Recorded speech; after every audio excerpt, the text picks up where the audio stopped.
Bismillahirrahmanirrahim. Assalamualaikum warahmatullahi wabarakatuh. Alhamdulillah, salaman wa salawatan ala rasulillah ibnu abdillah. Asyhadu alla ilaha illallah wa asyhadu anna muhammadan abduhu wa rasulullah. Sahabat yang dirahmati Allah, di episode Whoosh Your Bias hari ini dalam narasi millennials kita akan membahas mengapa sebagai muslimah sejati kita perlu meneladani Fatimah Al-Fihri, muslimah dari penjuru Maroko.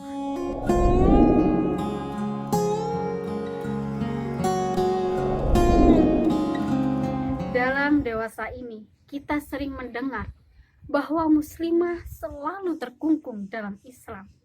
Namun, kisah muslimah dari penjuru Maroko membuktikan dan membuka mata kita sekali lagi bahwa peradaban Islam adalah peradaban yang memuliakan wanita dan adil bagi seluruh manusia, tanpa sekat wilayah, tanpa membedakan ras, suku, bahkan agama.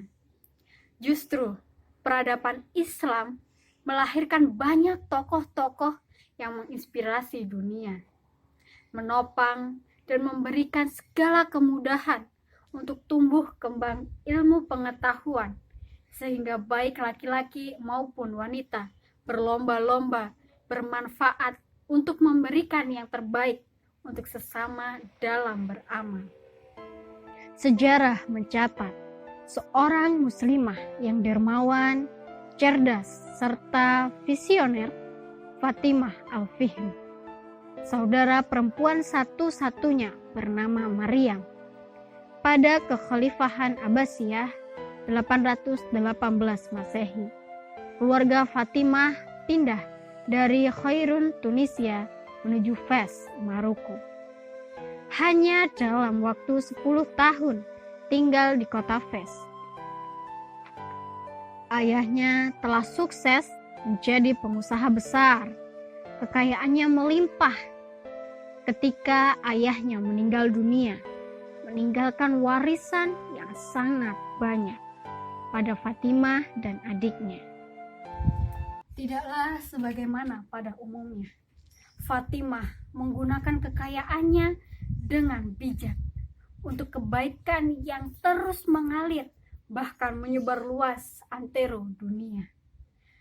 Bulan Ramadan 245 Hijriah atau 859 Masehi, pembangunan masjid dan madrasah untuk masyarakat di kota Fes, Maroko dimulai dengan nama Khorawiyin untuk mendekatkan diri kepada Allah. Dalam pembangunan masjid, Fatimah berpuasa setiap hari. Awalnya, Madrasah Khorawiyin memiliki kurikulum yang sama dengan masjid dan madrasah-madrasah lainnya.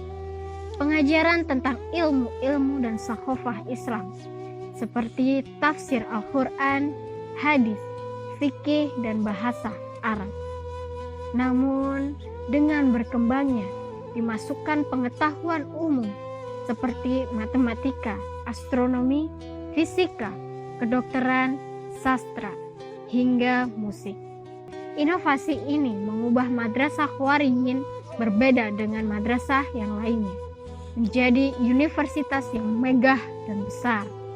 Mahasiswa yang belajar di Universitas Khorawiyin pun beragam, baik muslim maupun non-muslim, dari Maroko hingga dari negeri lain, karena universitas ini terbuka bagi siapa saja yang memiliki keinginan untuk belajar. Khorawiyin, universitas pertama dan tertua yang memberikan gelar bagi para lulusannya, melahirkan tokoh-tokoh besar, baik tokoh muslim maupun non-muslim. Di antara tokoh-tokoh muslim adalah Abu Al-Abbas Az-Zawawi, pakar matematika; Ibnu Khaldun, sosiolog termasyhur; Ibnu Bajjah, pakar bahasa Arab dan seorang dokter, yang masih banyak lainnya. Sedangkan tokoh non-muslim diantaranya adalah Gerbert dari Auvergne, yang kemudian menjadi Paus Sylvester II. yang kemudian memperkenalkan konsep nol ke Eropa di abad pertengahan Maimonides, atau sering juga kita kenal dengan Ibnu Maimun, seorang dokter sekaligus seorang filsuf dan lainnya. Catatan terpentingnya adalah dengan berdirinya Universitas Qarawiyyin menjadi bukti perubahan visioner bagi dunia pendidikan. Perkembangannya melampaui zamannya. Hingga saat ini, universitas ini pun masih berdiri tegak, menghasilkan lulusan-lulusan yang terbaik dan berkualitas. Sahabat yang dirahmati Allah, Fatimah Al-Fihri adalah cerminan muslimah yang memiliki pandangan yang visioner, brilian, serta inovatif. Ikhlas mendedikasikan hartanya, waktu, serta intelektualnya untuk kebaikan umat, khususnya dalam bidang pendidikan. Bukankah muslimah dari penjuru Maroko ini patut untuk kita jadikan bias kita? Sahabat, sudahkah hari ini kita mengikhlaskan waktu, tenaga, serta intelektual kita dalam mendedikasikannya untuk kebaikan umat, bangkit dari keterpurukan? Dari kisah ini kita belajar segala kebaikan yang kita tanam, maka itulah yang akan kita tuai.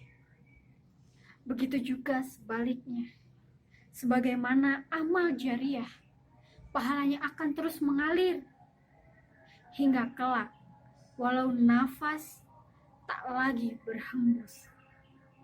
Wassalamualaikum warahmatullahi wabarakatuh.